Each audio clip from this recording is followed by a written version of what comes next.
Glória a Deus.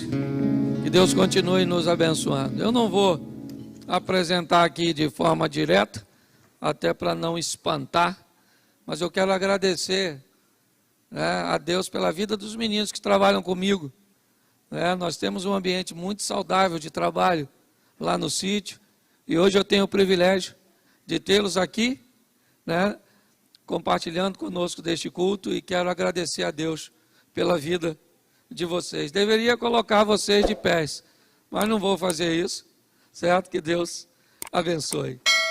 Bom, irmãos, deixa eu fazer uma reflexão com vocês hoje. Nós sempre vivemos e enfrentamos ambientes de adversidade.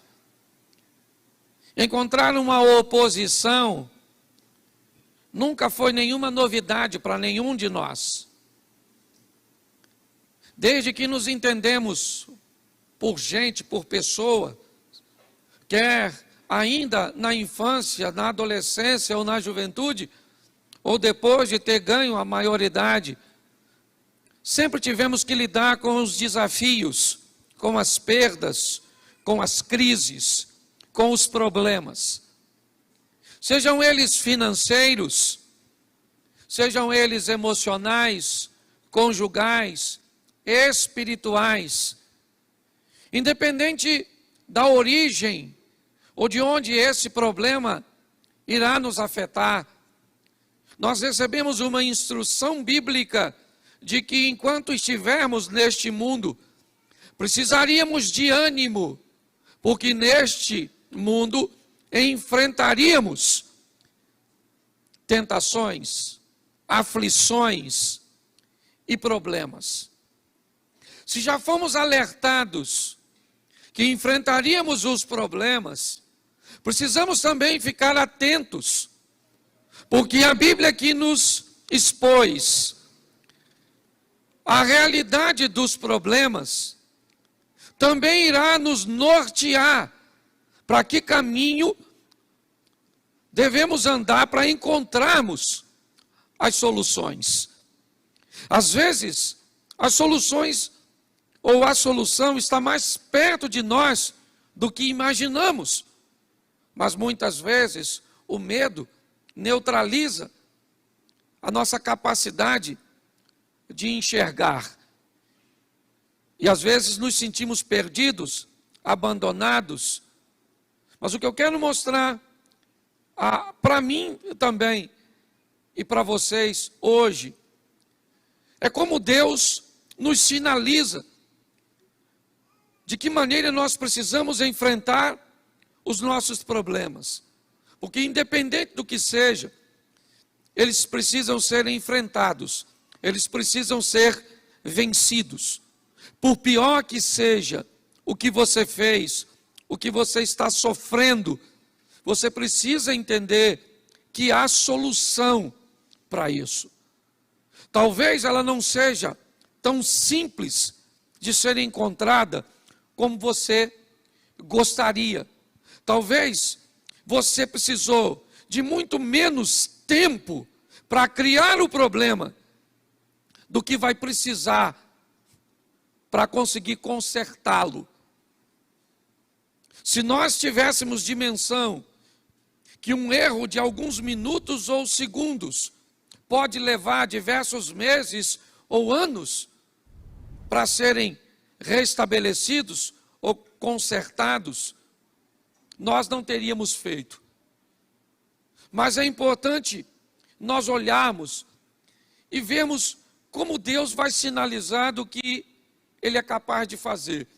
E se tivermos consciência disso e usarmos as ferramentas certas, eu já perguntei isso aqui, mas vou de novo. Quem aqui já apertou um parafuso com uma faca? Levante a mão, por gentileza. Por que você fez isso? Será que você não sabia que para apertar um parafuso, a faca não é adequada? Mas por que é que você usou a faca? Porque na hora você não tinha a chave. E por você não ter a ferramenta certa, você acabou utilizando aquilo que você tinha à mão.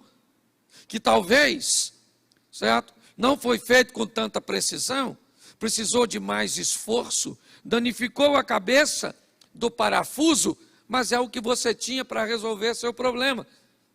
Pessoas que utilizam ferramentas inadequadas, pessoas que utilizam seu relacionamento para com Deus, para com a sua fé, de forma inadequada, pode até alcançar algum tipo de resultado, mas às vezes com um nível de demora muito grande, com um nível de esforço muito grande. Então vamos olhar o que Deus nos sinaliza, e eu pediria que você abrisse aí a Bíblia e colocasse aqui no telão para mim, Êxodo, capítulo 14, verso de número 21. Êxodo 14, 21. Isso. Olha o que diz o texto. Então, Moisés estendeu a sua mão sobre o mar, e o Senhor fez retirar o mar por um vento forte, ou por um forte vento oriental, toda aquela noite, e o mar tornou-se em seco, e as águas foram partidas. Feche seus olhos. Senhor nosso Deus e Pai, continua falando conosco. Usa-me como um canal de bênção nesta hora, pelo poder do nome de Jesus, em nome de Jesus, amém, glória a Deus.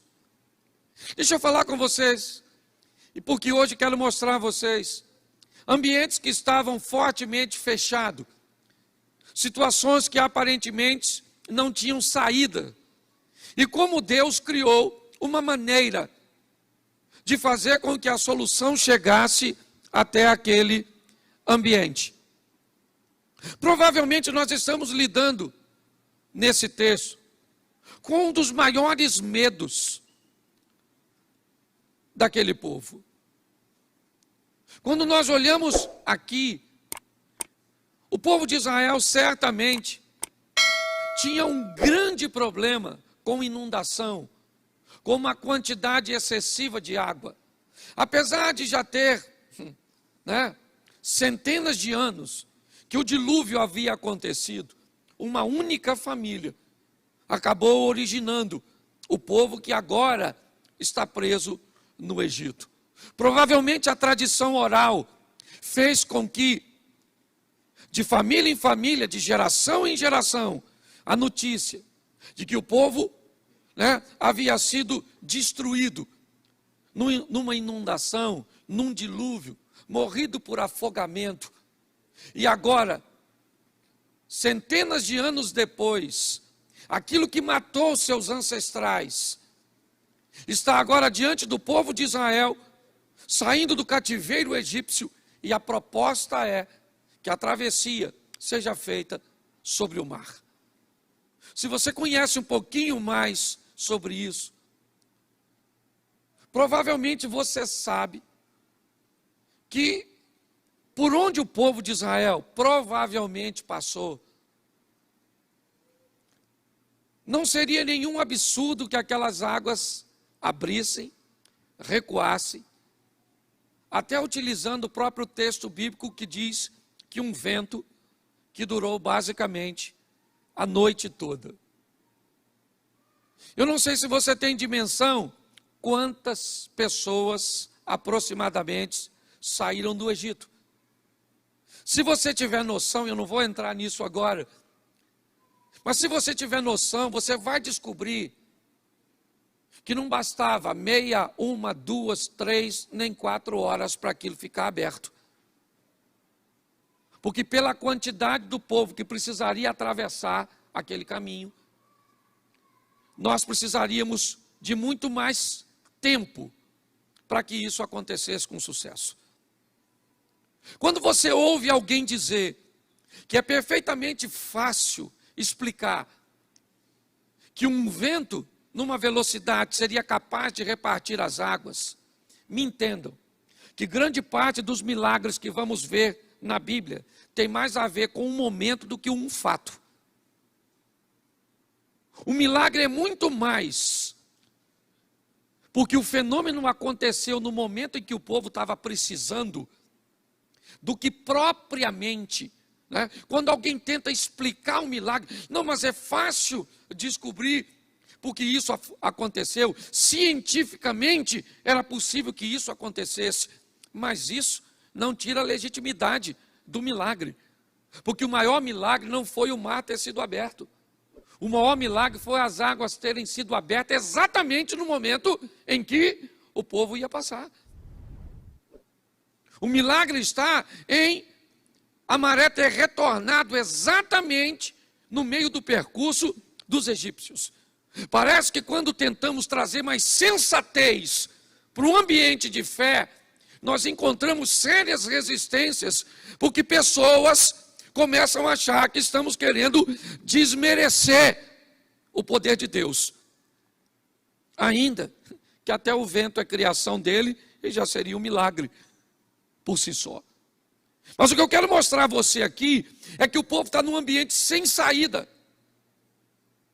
E eu não sei se Deus está com a intenção de mostrar a este povo que o que matou um povo lá atrás por desobediência pode ser controlado por Deus agora.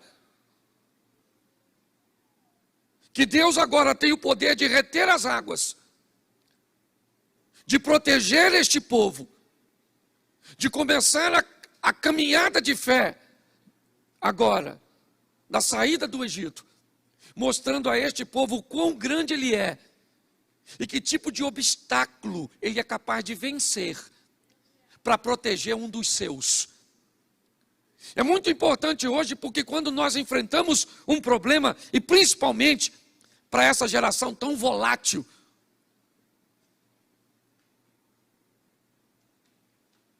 que muitas vezes sofre por coisas tão pequenas,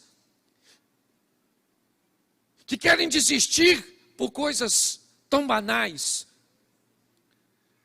Se nós entendemos que o Deus que nós servimos pode abrir um mar, pode fazer um milagre para proteger e salvar um dos seus, com certeza nós vamos levar uma vida um pouco mais tranquila. Pelo menos no que diz respeito à segurança de um Deus que vai agir. Muitas pessoas hoje querem desistir de seus relacionamentos, querem desistir de sua vida profissional, querem desistir da sua caminhada de fé. Mas por quê? Não, pastor, eu estou debaixo de uma pressão tão grande.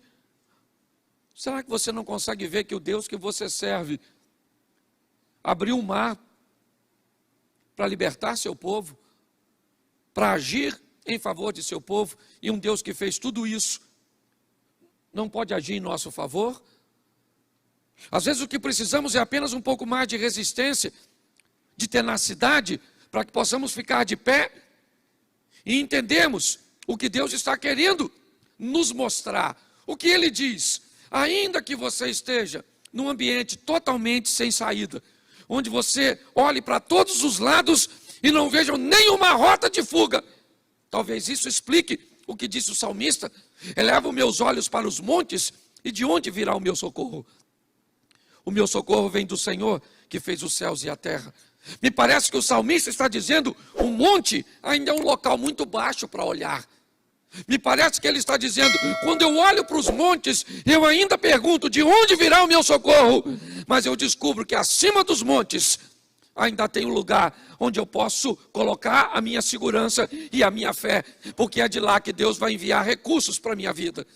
Eu não sei o que você precisa hoje, eu só sei que você precisa entender que o Deus que você serve pode controlar, certo? Toda a situação, simplesmente para que você e eu saiamos ilesos. E nós precisamos acreditar nisso. Por isso, não se desespere, não desanime, prossiga na sua caminhada. Eu confesso a vocês, é a minha primeira grande crise como pastor. Eu tenho apenas, basicamente, 9 anos que me tornei pastor. Vai fazer 7 anos aqui e eu tinha sido consagrado 2 anos antes. Mas eu vou falar para vocês, eu nunca vi tantas pessoas desistindo de sua caminhada, certo? olhando para a sua caminhada de fé e dizendo: está muito difícil, está desafiador, eu estou querendo paralisar. Eu sou daquela época onde nós mesmos, meninos, encarávamos a vida de uma forma totalmente diferente. Quem aqui já cortou o pé com um caco de vidro e tem menos de 10 anos? Deixa eu estender mais um pouquinho, porque tem pouca gente. Tem menos de 15 anos e cortou o pé no caco de vidro, levante a mão. Menos de 15 anos de idade. Menos de 15 de idade. Você é um adolescente. 1, 2. Quem aqui tem menos de 20 e furou o pé com prego? Levante a mão. Menos de 20. É só para você ver que a nossa geração, quem aqui tem mais de 30 e furou o pé com prego já na vida? Levanta a mão. Arrebentou a barada. Show de bola. Quem aqui tem mais de 30 e cortou a cabeça no arame farpado porque ia passar de baixo? Levanta a mão. Quem aqui tem mais de 40 já teve frieira e bicho de pé? Levanta a mão. Louvado seja o Eterno. Pastor, o que você está falando? Eu estou falando que nós temos gerações diferentes. Entendeu? Até as músicas sertanejas eram diferentes. Na minha época, o camarada, quando ele era traído, o máximo que ele fazia era dormir na praça. Hoje o cara mata a mulher, mata os vizinhos, mata tudo. O que é isso? Uma geração que não sabe resolver problemas. Uma geração frágil. O texto está me dizendo uma coisa: que ambiente? Esquece o mar por um momento. Pense num ambiente onde não tem rota de fuga, onde não tem como fugir. Certo? O faraó mandou o seu exército vir atrás de Israel. Não tem como fazer nenhum tipo de manobra com a quantidade de gente que Moisés está liderando. E naquele momento, isso é que é incrível, naquele momento, 1 Tessalonicenses capítulo 5, né? Nós olhamos um texto muito extraordinário. Orai sem, e agora no Velho Testamento, o Moisés, um homem de oração, vai dobrar seu joelho, porque o faraó está vindo, e Deus pergunta a Moisés: por que tu está orando? Agora não é hora de orar, agora é hora de agir. Estende a tua mão e coloca a vara.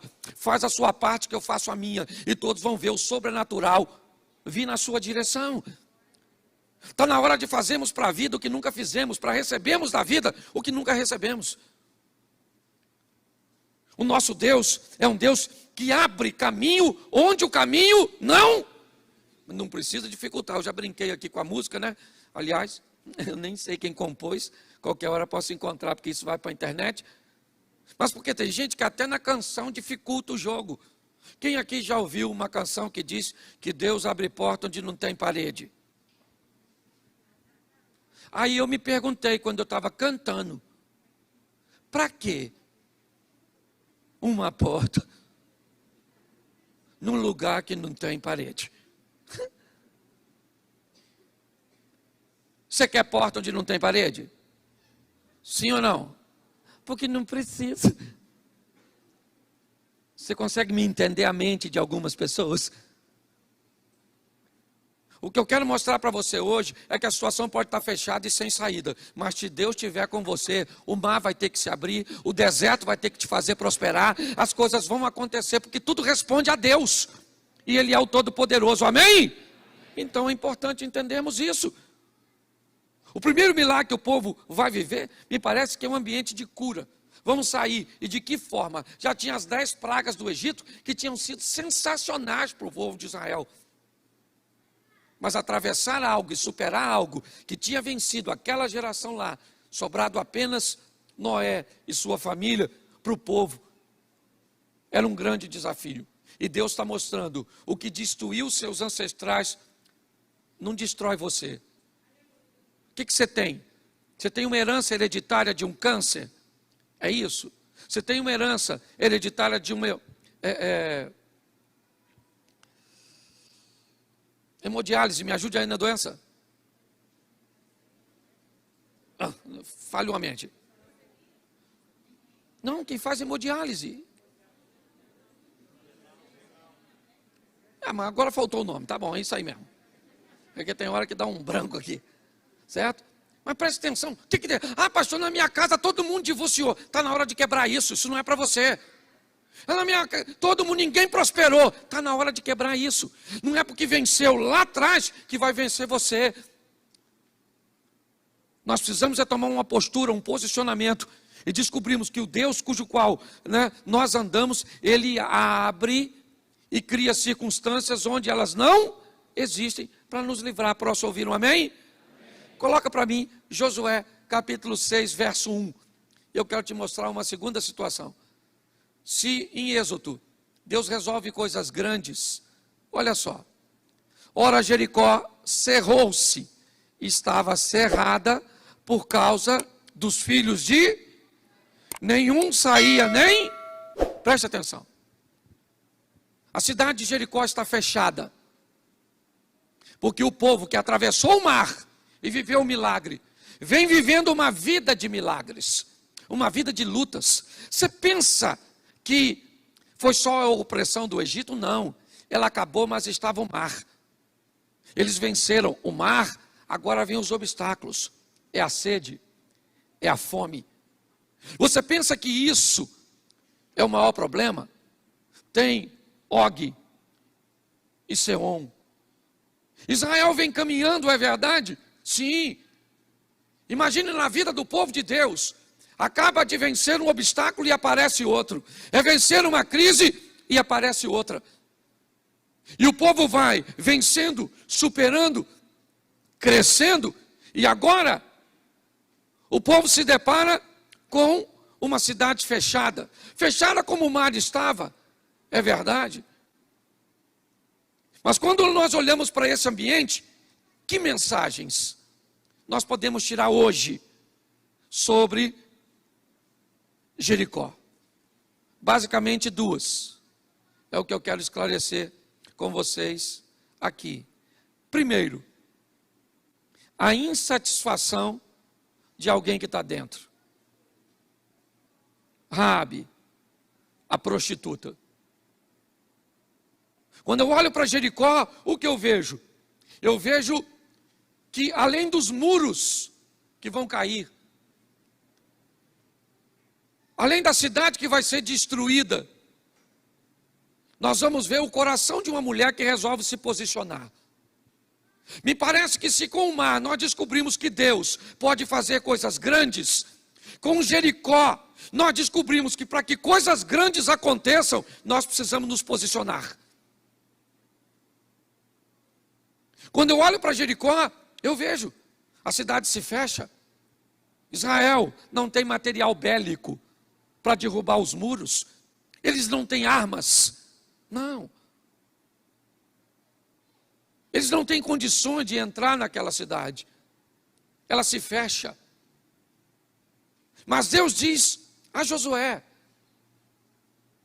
nós vamos destruir essa cidade. Eu derrubo os muros e você entra com o exército e destrói tudo. Deus está nos dando uma direção para aqueles que querem resolver seus problemas. Entender que muitas vezes, para que eles sejam resolvidos, eu preciso sair de cima do muro. Eu preciso tomar uma posição para salvar meu casamento, para salvar minha vida financeira, para dar sentido à minha vida. Sabe, eu preciso me posicionar, parar de viver quebrado para manter os outros inteiros. Está assim de gente que para fazer com que os outros fiquem inteiros, vive o tempo inteiro se quebrando, abrindo mão de seus valores, de seus princípios e de suas vontades. A vida está pedindo de cada um de nós posicionamento. Quem vai morrer? Todo mundo em Jericó. Mas todo mundo em Jericó, sim, a cidade vai ser totalmente destruída, acabou. Mas não, em Jericó não vai morrer todo mundo. Em Jericó alguém vai ficar salvo. Então quem é? É o rei, que é o mais poderoso? Não, ele morre. Quem é que Deus vai poupar naquela cidade alguém de bem, de boa família, casada, mãe de filhos, sabe? Com uma estrutura toda certinha. Não. Quem vai ser salva de Jericó é uma prostituta. Quem vai ser salva em Jericó era uma mulher cujo o nome não era muito agradável, cuja reputação não era das melhores. Mas por que ela vai ser salva, pastor? Porque ela resolveu que aquilo ia ter fim. Ela resolveu que aquilo ia acabar. Você sabe qual é o problema de muita gente? É que elas não sabem a diferença entre tolerância e tentativa. Pastor, já faz 15 anos que eu estou tentando viver com esse homem. Tentando onde? Tentando com quem? Onde é que você foi? Que ferramenta você tem usado? Você não tentou, você tolerou. Já estou tentando, pastor, com meu filho há muito tempo. Tentando com o quê? Com psicólogo, com psicanalista? Você está tentando com o quê? Qual é as ferramentas que você está usando para resolver? As pessoas chamam de tentativa, na verdade é tolerância. Eu estou tolerando há 10 anos, então tolera mais 10. Não desiste não, que em tolerância você se tornou especialista. Mas está na hora de você parar de tolerar e começar a tentar fazer alguma coisa para que a sua vida saia de onde está e vá para onde você deseja que ela esteja. Nós temos que parar de brincar com a vida, gente, porque a vida é uma só, está acabando. Gente, não precisa se cumprir mais nada. Aliás, nós só estamos aguardando o tal do anticristo, que não deve nem estar longe. Esse dia alguém perguntou, pastor, Jesus está voltando? Eu falei, está e já deve ter saído de lá. Já está chegando. De tanta coisa que nós estamos vendo. Mas o que a vida está pedindo de mim e de você? Postura, posicionamento. É isso que nós estamos vendo aqui, certo? O que Jericó me informa? Estava tudo fechado. E se você pensa que o maior problema é nos portões da cidade, não é. É a sentença que está sobre todos os que moram dentro dela. Olha bem, isso é que é mais importante. O que caiu de mais poderoso não foi o muro, foi o coração de algumas pessoas que moravam lá dentro. Foi isso. Mudar um coração, mudar uma mente, mudar um pensamento, é muito mais difícil do que derrubar uma casa, do que derrubar um muro. A lição que a Bíblia está me dizendo é: se a sua mente mudar, se você resolver sair de cima do muro para se posicionar em favor da sua vida, dos princípios e valores de Deus, você vai ver o que Deus é capaz de fazer na sua vida. Pessoas diferentes recebem a mesma informação e, por serem diferentes, se comportam de forma diferente debaixo do mesmo ensinamento. Isso diz que aqui onde nós estamos, tem pessoas vivendo o incrível, o sensacional, o extraordinário, e tem outras sofrendo o pão que o diabo amassou com o pé sujo. Se pessoas recebem a mesma informação e vivem coisas diferentes, não tem a ver com a informação que recebe, mas com a decisão que tomam em torno da informação. Se nós mudarmos nossa postura, as portas vão abrir. Você tem que querer sair desse ambiente, olhar para Jericó, olhar para essa vida, olhar para esse vício, olhar para esse casamento e dizer: eu vou sair disso. Eu não quero isso para mim. E ver sua história mudar. Ou então, arrumar um culpado para a sua tragédia. Também isso, né? Lamber suas feridas, autocomiseração, ter piedade de você mesmo. sabe? Olhar para as suas feridas e achar que em sua saliva tem alguma substância terapêutica.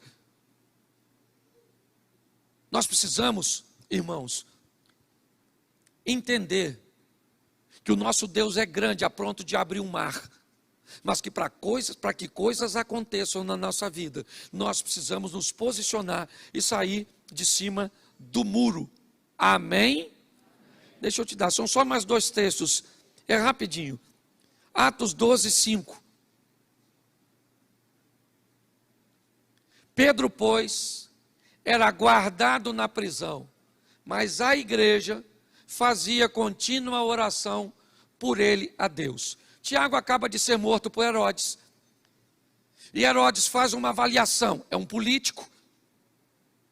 Na avaliação de Herodes, ter mandado matar Tiago foi um sucesso. Então ele manda prender a Pedro, com o propósito de dar a Pedro o mesmo fim que deu a Tiago. Pedro está preso, não tem como fugir. Diversos sentinelas estão guardando, ele está algemado, não tem como sair. O ambiente é totalmente contrário, está tudo fechado, não tem rota de fuga. Mas o texto diz que na casa de Maria, mãe de João Marcos, há um núcleo de oração, uma igreja, pessoas se reunindo com o propósito de falar com Deus. E essas pessoas que não têm poder político, não têm influência econômica, não têm material bélico, armas para invadir aquela prisão e libertar Pedro, ela tem joelhos. Porque tem coisas que as mãos não resolvem. Eu estou cansado de falar isso aqui. O que suas mãos resolvem, não peça a Deus para resolver. Mas o que suas mãos não resolvem, não poupe seus joelhos. Porque tem coisa que você não vai poder resolver, mas Deus pode. Tem situações que você não vai conseguir sair, mas Deus tem uma saída. E lá na casa de João Marcos, mesmo, ou da mãe de João Marcos, mesmo Pedro estando preso, eles estão orando e clamando a Deus. Para quê? Para que Pedro seja liberto. Pedro está dormindo na prisão, quando o anjo chega. Um alvará de soltura chegou no céu, e um habeas corpus celestial foi liberado. E os advogados podem dizer amém. É isso. Pedro está achando até que está dormindo. Um anjo chegou, tocou no Pedro, as algemas caíram. E o anjo falou: Pedro, calça a sandália e vão vazar. Pedro levantou achando que estava sonhando. E começa a sair, até que se depara com um portão. E o texto diz que a porta se abre automaticamente, por si só. E Pedro então sai. E quando ele está lá fora, o anjo some. E Pedro acorda e diz: caramba, não era sonho, estou solto. E corre para casa, para onde a igreja estava. E quando chega lá, ele bate, uma garotinha vai abrir. Quando a menina olha e vê que é Pedro, sai correndo lá para dentro, não abre a porta. Porque tem gente que está orando pelo milagre, mas quando ele aparece, não está pronto para recebê-lo.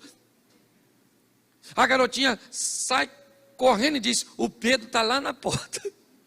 Mas que Pedro que estava preso. E sabe o que eu acho mais interessante nessa passagem? É que a porta da prisão abriu para Pedro, sim ou não? Sim ou não? Claro que não. A porta da prisão abriu para o anjo. Porque se a porta da prisão abrisse para Pedro, quando Pedro chegasse na casa de Maria, a porta da casa também abria. Sabe por que a porta não abriu? Por quê? Por que a porta da casa de Maria não abriu? Porque o anjo não estava mais com Pedro. O que a Bíblia está dizendo? Você tem que andar com gente que abre porta para você, não que cria problema para você. Você só anda com cabeça de baga, com Zé Ruela. Com gente que vai te puxar para trás. Eu quero ser santo, só anda com... Queria orar. Só anda com a turma da pisadinha. Eu quero ler a Bíblia. Você anda com quem?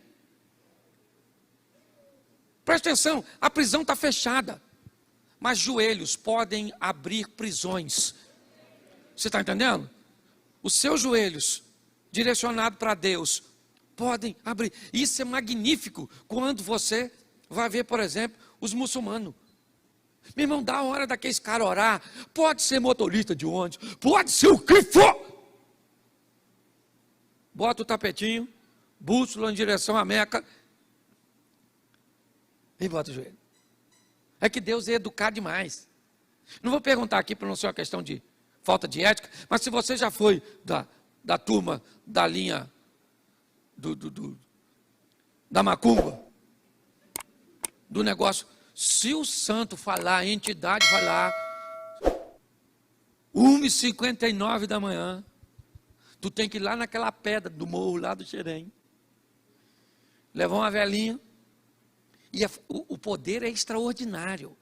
Porque eu não sei se você já viu, nós vamos acender uma vela dentro de casa, um sacrifício. A vela fica na encruzilhada. O vento passa para lá, passa para cá, passa para lá. A infeliz da vela não apaga. É que hoje não tem mais isso, a entidade evoluiu. Hoje já está usando luz de LED, esses troços assim. Mas se você lembra, é que eu lembro de umas coisas antigas, hoje eu estava lembrando, gente. O meu vocabulário, quando eu era garoto, cebosa, lembra de cebosa? Eu estou quase fossilizando. Mas escute só. Nós temos que entender uma coisa preciosíssima. E parece que em outros segmentos religiosos, a oração, sabe? Essa dedicação, ela é mais ferrenha. Quando chega da nossa vez, fala sério, aqui eu não estou pedindo, não estou querendo envergonhar ninguém não, nem eu sei que está em casa. Mas assim, 2h da manhã, Deus te desperta para orar. Senhor, nossa, vou fazer uma oração aqui. Ou você vai para a lateral da cama, dá uma escorregada,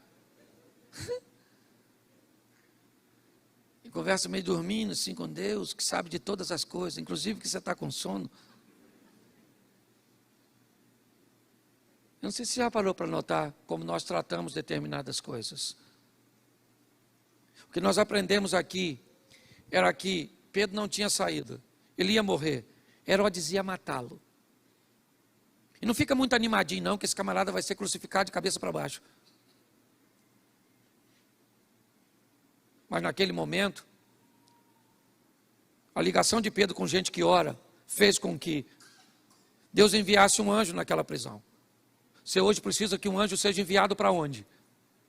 Para um hospital onde está um ente querido seu? Para onde é? Para a sua casa, onde você precisa de um milagre? O Deus que nós servimos tem poder para fazer tudo isso. O que nós olhamos é este homem sendo livre de um ambiente cujo qual ele não tinha saída. O que Deus está querendo mostrar a mim e a você é aquilo que destruiu os outros não precisa destruir você no mar. Aquilo que matou todos pode livrar você apenas por um posicionamento seu. E agora, o que a Bíblia está me mostrando é aquilo que não tem saída aparece quando nós damos condições a Deus de entrar em cena através da oração.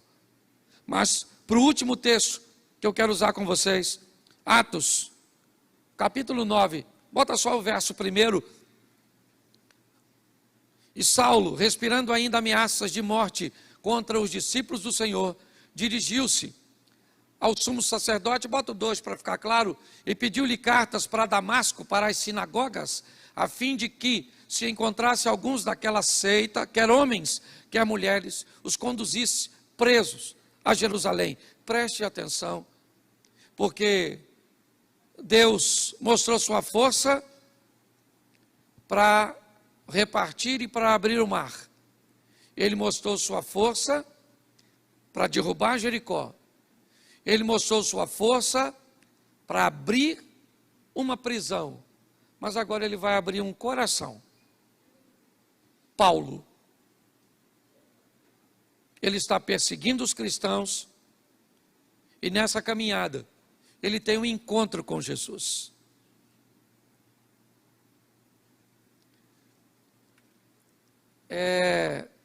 Por incrível que pareça, eu não sei se você tem acesso a essas informações, mas Jesus tem aparecido para algumas pessoas no Oriente Médio. Pastor, Jesus? Sim. Pastor, isso é heresia. Por que se ele apareceu para Paulo? Por que se ele não pode, se ele apareceu para Paulo, não pode aparecer para outras pessoas? Às vezes nós ficamos reduzidos ao nosso mundinho, com nível de informações extremamente precário. Há um tempo atrás, um camarada, confesso que eu nem respeito ele tanto assim, por sua postura e posicionamentos, mas ele me disse uma frase sobre nós cristãos, que me deixou em alerta. Ele diz: vocês cristãos leem muito sobre o pouco e falam muito sobre o pouco que leem. E na verdade, ele acabou dizendo uma grande realidade. Se nós ampliássemos nossa mentalidade, as coisas ficariam mais fáceis, até para explicarmos aos outros aquilo que cremos. Quando olhamos aqui, eu vejo Paulo se dirigindo a Damasco, e o texto diz que ele tem um encontro com Jesus. Saulo, Saulo, por que você me persegue? Paulo diz: mas quem é o Senhor? Ele disse: eu sou Jesus, a quem você me persegue, ou a quem você persegue. Nós vemos agora um Deus que entra para abrir corações. Eu falo muito para casais, e o sucesso de um casamento ou de relacionamentos interpessoais está apenas em mudar 50%. Você não precisa mudar 100%, porque se você mudar 100%, você deixa de ser você. Se você mudar 50% e a parte de um todo é 100%, só que ela é composta de um outro indivíduo que também vai mudar 50%. E quando ele muda 50% e eu mudo 50%, automaticamente alcançamos os 100%. Quando eu vejo para Paulo aqui, o coração deste homem, aquilo que ele fazia, a morte de Estevão, ele não participou diretamente, mas segurava a capa de quem estava matando Estevão. E no caminho de Damasco ele tem um encontro com Jesus. E Jesus faz no coração de Paulo uma abertura extraordinária. Muda a mentalidade daquele homem. Eu estava conversando hoje nos gabinetes que fiz. Arrependimento não tem nada a ver com choro. Ah, fulano está chorando, está tão arrependido, pediu desculpas, está tão arrependido, olha o quanto está sentido. Arrependimento tem a ver com mudança. Se não houve mudança, não houve arrependimento. Houve qualquer tipo de emoção. O que nós estamos vendo é Jesus entrando para libertar um homem. De quê? De um coração totalmente fechado. É isso. Paulo não consegue entender o que está acontecendo ao seu redor. É um homem de bem, é verdade. É um homem correto, é verdade. Mas é um homem perdido nas suas próprias emoções, nos seus próprios valores. E é ali que Jesus entra para libertar. Eu tenho visto hoje a oportunidade que Deus anda buscando de fazer o melhor por nós, de fazer o incrível, o sensacional, o extraordinário. O que Ele precise? Primeiro, que eu descubra que Ele é um Deus que faz coisas grandes. Segundo, que eu resolva sair de cima do muro para me posicionar. Terceiro, que eu descubra o valor dos meus joelhos e da oração. E quarto, que não tem coração que Ele não possa quebrar. Às vezes oramos a vida inteira para que Deus quebre o coração do outro, mas esquecemos que talvez o coração mais duro seja o nosso. Saia daqui hoje para levar a sua vida de forma diferente. para encarar a sua caminhada de fé de uma forma mais equilibrada. Jesus está às portas voltando. O povo está sedento, querendo ouvir a palavra de Deus. O desafio é termos pessoas que consigam muito mais do que falar, porque é isso que nós temos, uma crise de credibilidade. Se eu falar para você a palavra político, o que você pensa? Qual é a palavra que você associa? Qual é a palavra? Corrupção? Isso. Se eu falar para você a palavra polícia, o que você pensa? Se eu falar para você a palavra profissional liberal, pedreiro, eletricista, pare para pensar. Hoje nós estamos envoltos numa nuvem de ausência de credibilidade. É isso que estamos sofrendo. O maior desafio hoje que nós precisamos é resgatar a credibilidade. Ninguém acredita mais em nada. É tudo relativo.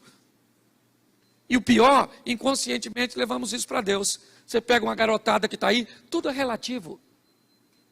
Tudo é relativo. Relativizaram tudo. Que o casamento é relativo. O sexo é relativo. Tudo é relativo. É assim que funciona. Está na hora de nós tomarmos uma posição. Essa semana, não sei se você viu, eu postei. Simplesmente fui dizer quem eu sou, o que eu apoio, o que eu acredito.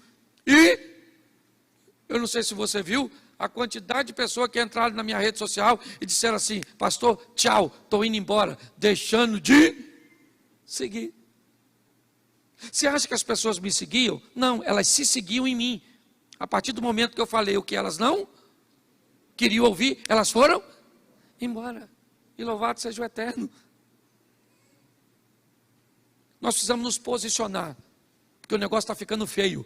Você está dando uma olhada lá para os Estados Unidos, não gosto de falar de política, dessas coisas, mas eu preciso terminar falando disso. Jesus está, e diga para quem está do seu lado: você é bom demais para ir para o inferno.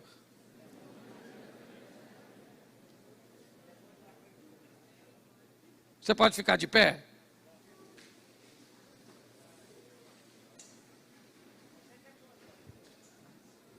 Você fecha seus olhos, pode fechar que ninguém vai pegar nada seu.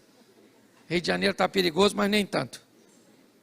Feche seus olhos. Me ajude aqui alguém no teclado? Feche seus olhos.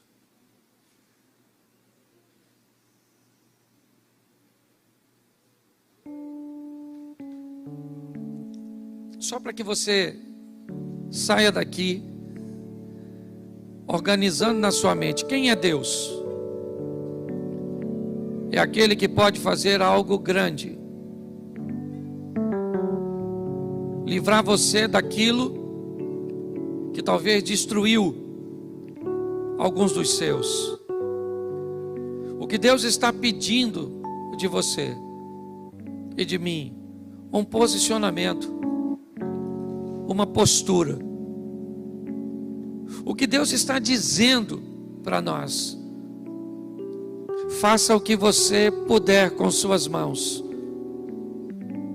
e o que você não puder com as mãos, faça com os joelhos. E o que Deus está dizendo é que alguém de coração fechado, alguém com o coração endurecido, pode ser transformado por um encontro de verdade. Com quem? Com a igreja? Com o pastor? Com a Bíblia? Não. Com Jesus. Porque quer o pastor, quer a igreja, quer a Bíblia, ela tem a função de apresentar Jesus para as pessoas. Que você saia hoje daqui com essa mensagem no coração. Talvez você já sabe que Deus é grande, mas não quer se posicionar. Talvez você já tomou até uma posição, mas não quer orar. Talvez você está até orando, se posicionando e acreditando que Ele é grande, mas não quer ter um encontro com Jesus. Por isso, nessa hora, com muito respeito, quem age nessa igreja é o Espírito Santo de Deus. O culto está acabando, eu não posso ir com você, o Ministério de Louvor não pode ir com você, mas tem alguém aqui que pode. Esse alguém é o Espírito Santo. De olhos fechados, se hoje você quer voltar para Jesus, tomar uma postura, mudar a sua vida, se hoje você quer tomar essa decisão pela primeira vez, só se tiver alguém assim, eu queria que você levantasse a sua mão e eu quero orar por você. Tem alguém hoje que quer dizer: eu quero voltar para Jesus, eu quero te receber pela primeira vez? Levante a sua mão e nós vamos orar. Tem alguém? Tem uma pessoa ali? Tem mais alguém? Só se tiver.